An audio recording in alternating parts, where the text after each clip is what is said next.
नमस्कार, बहुत स्वागत है आप सभी का स्वराज एक्सप्रेस में। आपके साथ मैं हूं संयम जैन।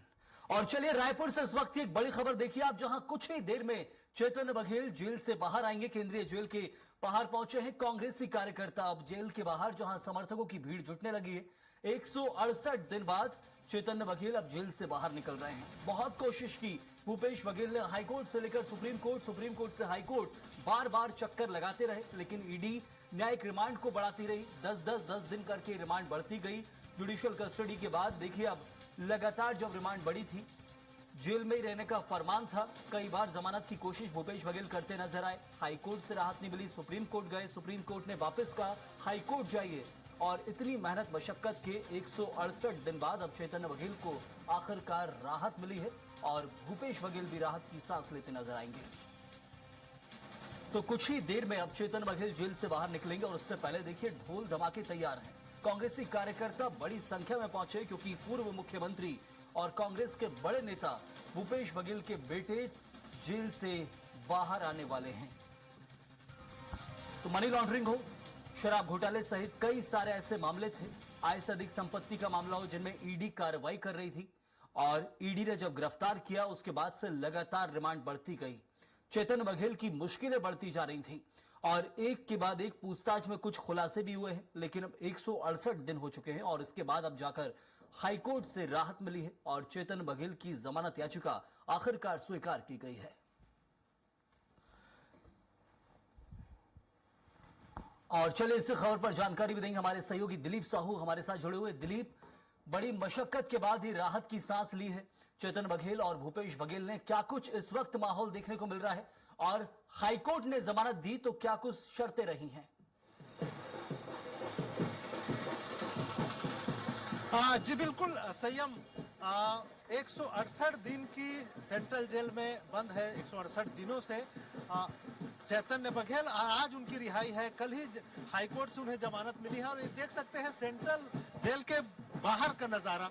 11:30 बजे से ही तमाम जो कांग्रेस के कार्यकर्ता है, बड़े नेता है, समर्थक है, वो यहाँ पहुंचे हुए हैं और लगातार उनकी रिहाई का इंतजार कर रहे हैं। और अब से थोड़ी देर में ही वे बाहर आएंगे, इस तरह की कयास लगाई जा रही है लगातार, क्योंकि कागजी कार्रवाई और कानूनी प्रक्रिया के चलते लगातार देरी हो रही है, जिससे कहीं न कहीं युवा जो लगातार यहाँ इंतजार कर रहे हैं, उनके समर्थक, उनमें थोड़ी सी निराशा भी है। लेकिन देख सकते हैं अभी भी बाहर माहौल बना हुआ है और तमाम जो बड़े नेता है वो भी पहुंचे हुए हैं। और मुख्यमंत्री भूपेश बघेल अभी रायपुर स्थित अपने निवास पे हैं, उनके साथ तमाम जो बड़े नेता वहां मौजूद है। और यहाँ पर ये सेंट्रल जेल के बाहर का नजारा आप देख सकते हैं, किस तरह से पुलिस की भी तमाम बंदोबस्त है। ये बाजा गाजे के साथ तमाम जो बाजे वाले हैं वो भी तैयार हैं। वो जैसे ही वो बाहर निकलेंगे वैसे ही बाजे गाजे भी बनेंगे और जैसे ही निकलने का बारी आएगी तब ये बजाएंगे। इस तरह की भी तैयारियां हैं और कांग्रेस के बड़े नेता भी यहाँ पर है, बहुत सारे लोग, इनसे भी चर्चा करेंगे, जानेंगे आखिर 168 दिनों की जेल के बाद आज रिहाई हो रही है चैतन्य बघेल का, कैसा लग रहा है? देखो, बहुत खुशी का दिन है और जो न्यायालय ने आदेश किया है, निश्चित रूप से पूरे तथ्यों को समझकर, पहचान कर, जानकर और किया है। और इसमें ईडी की जो कार्रवाई हुई थी उसकी पोल भी खुली है और आज तन्मय बघेल जो है रिहा हो रहे हैं। आदेश भी हो चुका है, थोड़ी देर में जेल से रिहा हो जाएंगे। सभी कार्यकर्ताओं को भी भारी उत्साह है और निश्चित रूप से सत्य पराजित हो सकता है। लेकिन लंबे समय से इंतजार था बाहर आने का, भी बाहर आने का बिल्कुल खुशी महसूस कर रहे हैं, सभी कांग्रेसजन खुशी महसूस कर रहे हैं। और जिस प्रकार भारतीय जनता पार्टी ने द्वेष जो है हम लोग कांग्रेस के ऊपर, कांग्रेस नेताओं के ऊपर आरोप लगाए, वो आज साबित हो गया कि गलत था। और सत्य पराजित हो सकता है, परेशान हो सकता है, पर पराजित नहीं। आज सत्य में जयते हुए न्याय की जीत हुई है और हम सब बहुत खुशी मना रहे हैं। और भारतीय जनता पार्टी ने जिस प्रकार जो है पप्पू बंसल के आरोप पर, जो है खुद पप्पू बंसल, ईडी कहती कि पैसा लिया पप्पू बंसल ने और उनके माध्यम से चेतन बघेल को दिया, तो खुद लेने वाला आरोपी खुलेआम घूम रहा है। इसी बात को न्यायालय ने फटकार लगाई पुलिस को, वो कैसे खुलेआम घूम सकता है जिसने पैसा लिया। तो ये आरोप निराधार रहा। इसी को लेकर हम लोग आज चेतन बघेल को बीजेपी और सरकार के मंत्री ये कहते रहे लगातार, क्योंकि कानूनी प्रक्रिया के तहत उनकी गिरफ्तारी हुई है, ये इसमें राजनीतिक षड्यंत्र की बातें कैसे आ गई? देखिए, ईडी ने जिस दिन से इस कार्रवाई को किया था, ईडी का कहना था, ईडी ने जो तर्क दिया था वो ये दिया था कि लक्ष्मी नारायण बंसल जो है उसने ये कहा है कि उसका जो बयान है उसको आधार बना करके चेतन बघेल की गिरफ्तारी की गई थी। लेकिन लक्ष्मी नारायण बंसल जो है वो खुद अदालत की नजर में एक फरार आरोपी था, तो वो कौन ऐसी जांच एजेंसी है जो उसको संरक्षण दे रही थी? कोर्ट ने उसी को आधार बनाया और उसी को लेकर के इनको फटकार लगाई।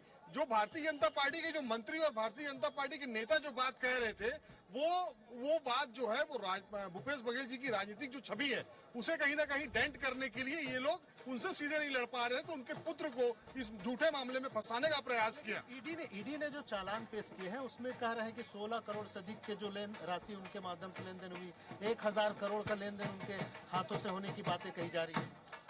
ईडी एक तरफ कहती है कि ये पूरा जो शराब घोटाला है ये 3200 करोड़ का शराब घोटाला है। उसके बाद ईडी 3200 करोड़ के शराब घोटाले में अगर 16 करोड़ रुपए के लेन देन को अभी सबमिट कर पाई है चार्जशीट में, तो बाकी पैसा कहाँ है? अगर घोटाले का पैसा था तो कच्चे का पैसा रहा होगा, नोट आया होगा, बंडल आया होगा। आज भारत देश के अंदर जो सबसे बड़ा टेंडर नोट है वो 500 रुपए का है, तो 32,200 करोड़ रुपया कैश में रखा हुआ है, तो ईडी उसे जब्त क्यों नहीं कर पा रही है? जितने दिन का घोटाला नहीं है उससे बड़ा तो जांच का समय हो गया है। ये पूरे मामले कोर्ट में टिकने वाले नहीं है, कोई साक्ष्य ईडी के पास नहीं है, केवल राजनीतिक छवि को धूमिल करने के लिए इस तरीके का प्रोपेगेंडा बनाया जा रहा है। दिलीप, एक और जो सबसे अहम चीज इस मामले में समझना जरूरी है कि हम देख रहे हैं एक तरह से कांग्रेसी समर्थक ये कह रहे हैं कि जीत होगी, ये बेबुनियाद आरोप भारतीय जनता पार्टी ने लगाया है और सारे हमारे नेता बाहर आएंगे और सत्य की जीत होगी, ऐसा उम्मीद है। और आगे क्लीन चिट हमें मिलेगा आगे की जो कार्यवाही में।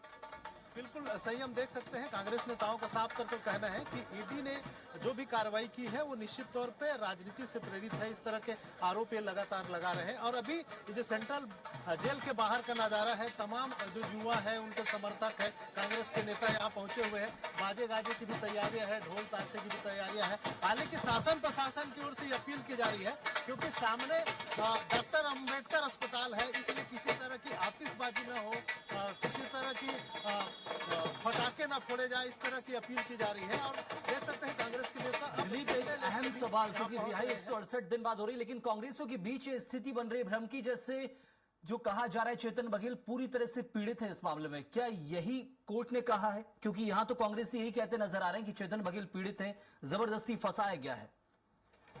ये इस पूरे मसले को लेकर आप लोग सामने आए हैं, अब फाइनली चेतन बघेल बाहर आ रहे हैं, कैसा?